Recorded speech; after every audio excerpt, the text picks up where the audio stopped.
안녕하세요. 닥터 꼬집입니다. 제가 잇몸에 대해서 적절한 잇몸 치료의 중요성, 세균막 관리의 중요성에 대해서 계속해서 강조를 하고 있는데, 그 이유가 치과에서 일어나는 대부분의 질환이 거기에서 기인이 되기 때문에 그래요. 결국에는 입안은 세균과의 전쟁이라고 보시면 되세요. 그래서 만약에 그 세균막 제때 제거하지 않으면 어떤 일이 일어나는지 한번 이 케이스를 보면서 꼬집어 보도록 하겠습니다. 치아 표면을 둘러싸고 있는 세균막 관리가 되지 않으면 어떤 문제가 과연 생길까요? 세균막이 관리가 안 되면 결국에는 잇몸병이 생기고, 잇몸병은 결국에 치주질환이죠. 다른 말로 하면 그걸로 인해서 치아가 흔들림이 생기는 거예요. 결국엔 발치 임플란트로 갈 수밖에 없다. 이 환자분 같은 경우에는 앞니가 흔들리고 염증이 있는 것 같아요 라고 했어요. 근데 문제는 너무 늦게 오셨다는 거죠. 너무 늦었어요. 그리고 여기가 이렇게 된 이유를 생각을 해야 돼요.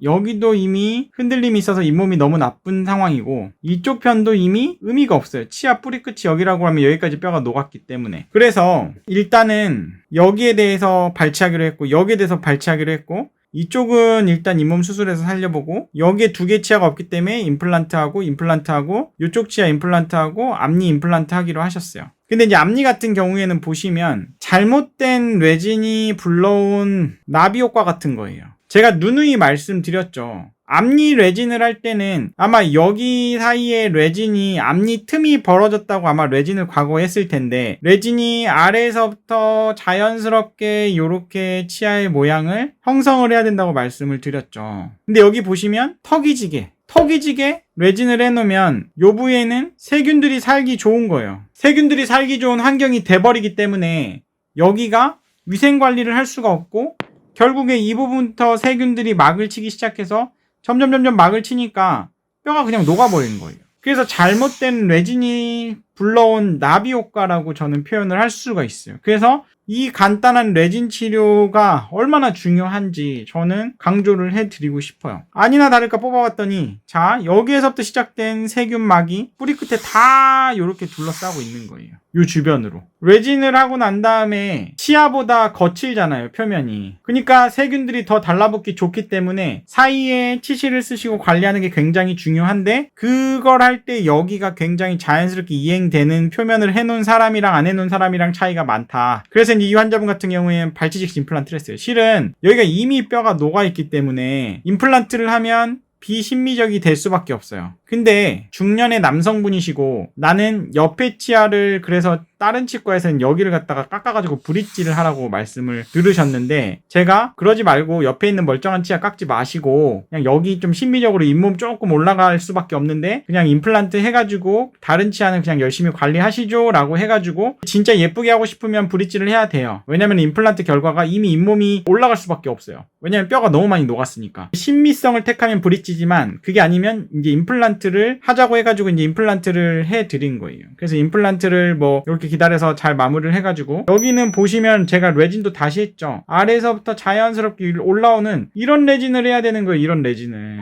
여기도 이미 치아보다 거칠기 때문에 관리를 잘 하셔야 되는 거예요. 주기적으로 오시고. 그래서 치료 전에 이렇게 됐던 턱 쪘던 데를 레진을 자연스럽게 하고, 여기를 임플란트 보철물을 해드린 거죠. 반대편 아래쪽 어금니 쪽 임플란트도 이거를 발치를 해봤더니 어마어마하게 세균막이 쳐져 있는 걸 볼 수가 있어요. 근데 이거를 할 때 핵심은, 여기 임플란트 잘하는 것도 중요하지만 여기 뒤에, 요건 안 뽑기로 했잖아요. 그러니까 요 뒤에를 청소를 해줘야 된다고요. 요 뒤에가 어디냐면 방금 전에 나왔던 곳인데 아마 인지를 못 하셨을 거예요. 여기, 이거는 안 뽑을 거잖아요. 여기가 시커멓잖아요. 그러니까 여기를 청소를 해주는 거예요. 이 뒤에 건 뽑았지만 여기는 안 뽑을 거니까. 그렇게 하고 같이 뼈이식까지 해주는 거죠. 그래서 임플란트 잘 들어가고 뼈이식 할 때 여기까지 다 뼈이식을 해주면 앞치아의 수명이 늘어난다고요. 그래서 임플란트 할 때는 인전면에 대한 뼈이식까지 같이 해주면 굉장히 좋고, 인전면의 수명이 늘어나게 하려면 세균막 관리가 굉장히 중요하다. 이제 해드린 케이스고, 여기는 발치직스 임플란트로 이렇게 하고 여기까지도 청소하고 뼈이식을 해준 거고, 앞니가 이렇게 임플란트, 여기 안 예쁘죠? 근데 저희가 이제 일부러 올려서 그렇고 웃음 라인이 높지 않으면 이 부분이 높지 않다고 생각해봐요. 이 부분이 안 보이면 아무 상관없어요. 근데 이 부분이 보여가지고 어떻게든 예쁜 임플란트를 하겠다고 하면 브릿지로 가는 게 맞고, 그래서 이제 여기 앞니는 임플란트 안 하고 주변은 잇몸 청소 깨끗이 했고, 여기 같은 경우에는 임플란트 이렇게 하고 나머지 치아들은 잇몸 수술을 하고 지금 경과 관찰을 하고 계신 분이십니다.